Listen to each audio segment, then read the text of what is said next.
আজকে long March করে বেড়াচ্ছে।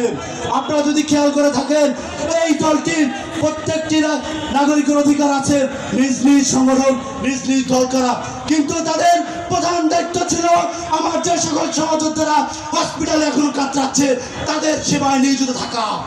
কিন্তু তারা তাদের সেবায় নিয়োজিত না থেকে আপনারা যদি খেয়াল করেন, তাদেরকে খুঁজলে পাওয়া যায় সচিবালয়ে, তাদেরকে খুঁজলে পাওয়া যায় সিটি কর্পোরেশনে, তাদেরকে খুঁজলে পাওয়া যায় বিভিন্ন সরকারি বেসরকারি দপ্তরে।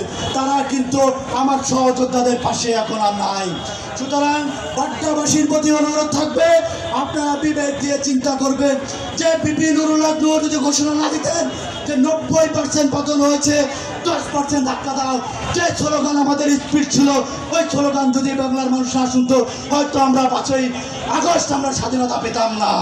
সুতরাং আমাদের এই আইকন বিপি নুরুল হক নূর আপনাদের মাঝে এসেছেন ট্যাগ মার্কার বার্তা নিয়ে, এবং ঢাকা 11 আসনের ট্যাগ মার্কার আমাদের একক প্রার্থী থাকবে।